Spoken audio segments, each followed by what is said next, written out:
when the soldiers come home. Can you tell us a little bit about the repatriation process that you've found in your stories? I mean, we've even found with the James Arden story how hard he fought for entitlements. Is that a theme that you've discovered? Oh, absolutely. I think this idea of hope for change. Why did they go off and fight? To make the world a better place for everyone and come back and to see that the world hasn't changed. It's interesting that also the rise of a meritocracy, that if you were good at something, you could rise up the ranks in the AIF and you could be in charge of a group of men. It was no longer about just the aristocracy or the kind of the idea of being born to rule.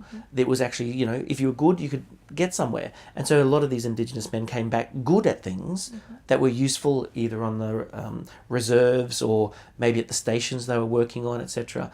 And there were demands that they could use those skills to either, you know, make their world a better place or to get some kind of payment for their work. And so there was an agitation that also came back with them, a sense of, you know, that wonderful song, you know, how will you keep them down on the farm once they've seen Paris?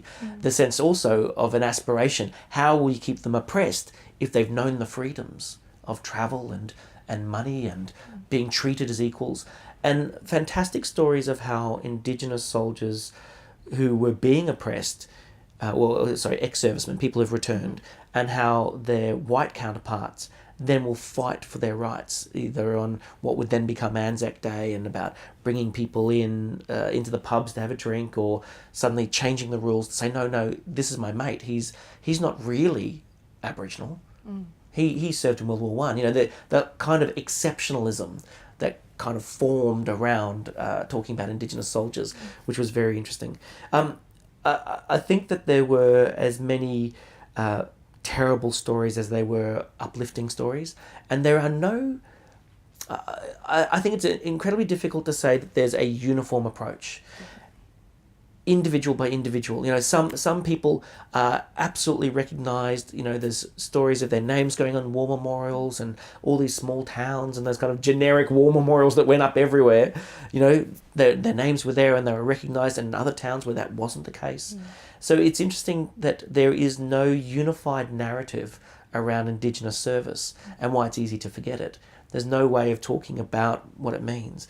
One of the stories I love telling is on the $50 note, there's on the back, there's David Unipe, and there's a church in the back of that image, and in that church is what I say is the first memorial to Indigenous service in any war. And it's a stained glass window in that church that the local Aboriginal community and the white community put together and put it up there. And it says something like, in loving memory, who fought not, and it doesn't say king and country, but it says for freedom and justice. And that notion of Indigenous people fighting for freedom and justice, whereas a lot of times the narrative was around king and country and da-da-da-da. And I think that says something about how Aboriginal people saw that war. And when they returned, they continued to fight, continued to make a difference in some way, shape or form.